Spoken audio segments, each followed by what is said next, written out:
एक बार तन्नू ने खुदाई के लिए मुझे अपने घर बुलाया था। हमने उसके घर में खुदाई किया, लेकिन ये बात तन्नू की बहन को पता चल गई। पहले तो उसकी बहन ने उसको बहुत डांटा और कहा कि वह ये बात सबको बता देगी। तन्नू ये बात सुनकर डर गई और उसने माफ़ी मांगी। तब तन्नू की बहन ने उससे मेरे बारे में पूछा। तन्नू ने उसे बताया कि मेरा डंडा बहुत बड़ा और मोटा है। तब उसकी बहन ने कहा अगर मैं उसे एक बार खोद दूं तो वह ये बात किसी को नहीं बताएगी। तन्नू की बहन का नाम रोज़ी है। जब तन्नू ने मुझे ये बात बताई तो पहले मैं थोड़ा घबरा गया, लेकिन बाद में जब मेरे को ये बात पता चली कि वो मुझसे खुदवाना चाहती है तो मैं खुश हो गया। मैं भी रोज़ी को खोदना चाहता था। आखिरकार हमें एक मौका मिला। मैंने रोज़ी को घर बुलाया। वह घर का काम करने के बहाने से मेरे घर आ गई। ये बात तन्नू को भी पता थी। रोज़ी ने सारे काम निपटा लिए, फिर वह मेरे कमरे में आई। उसने बैंगनी कुर्ती और काली जीन्स पहनी थी।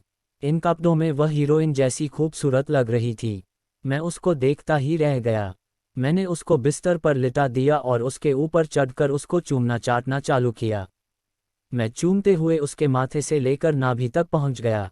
उसने ब्रा से मैचिंग पैंटी पहनी थी जिसमें वह हूर की परी लग रही थी। मैंने अब ब्रा के ऊपर उसके सुडौल संतरों को दबाना चालू किया। इतना मुलायम एहसास मुझे कभी नहीं हुआ।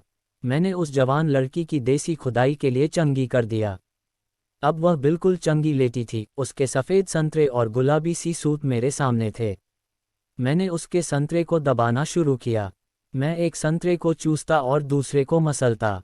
मेरे दूसरे हाथ की उंगली उसकी सूट में थी। वह मज़े से मचल रही थी।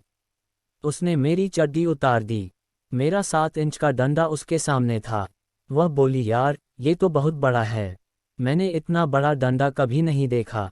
तभी वह घुटने टेक कर बैठ गई और उसने मेरा डंडा मुंह में ले लिया। वह जोर जोर से चूस रही थी। रोज़ी इसमें माहिर थी। तन्नू ने मेरा बहुत बार मुंह में लिया है, लेकिन ऐसा मज़ा मुझे आज तक नहीं मिला था। करीब 15-20 मिनट की चुसाई के बाद मैं उसके मुंह में झड़ गया। रोज़ी ने दोबारा मेरा डंडा खड़ा किया ताकि हम खुदाई कर सकें। मेरा डंडा उसकी सूट में घुसने के लिए तैयार था। हमने पोजीशन ली। वह सीधे लेट गई और उसकी सूट मेरे डंडे के सामने थी। मैंने अपने डंडे के टोपे में थूक लगाया और रोज़ी की सूट में घुसाने लग गया। तब मैंने पहला धक्का लगाया और मेरा आधा डंडा एक बार में ही घुस गया। दूसरे धक्के में पूरा का पूरा डंडा उसकी सूट में घुस गया। अब मैंने अपना डंडा अंदर बाहर करना शुरू किया। धीरे धीरे मेरी स्पीड बढ़ते जा रही थी और रोज़ी को अनंत सुख मिल रहा था। मैं अपने फुल स्पीड से उसकी सूट मार रहा था और हाथों से उसके गोल सफ़ेद संतरे दबा रहा था। रोज़ी की मादक सिसकारियाँ पूरे कमरे में गूंज उठी। वह बोल रही थी और खोदो मुझे, और ज़ोर से खोदो, इतना बड़ा डंडा मैंने कभी नहीं लिया। रोज़ी मज़े से मचल रही थी। मैं भी रोज़ी को खूब खोद रहा था। रोज़ी तन्नू से भी बड़ी खुद्दाकर होगी, यह मैंने नहीं सोचा था। हमने काफ़ी देर तक ऐसी बेइंतहा खुदवाई करी कि सूट से घप घप आवाज़ आने लगी। ऐसी ताबड़तोड़ घपाघप से हम दोनों थककर चूर हो गए।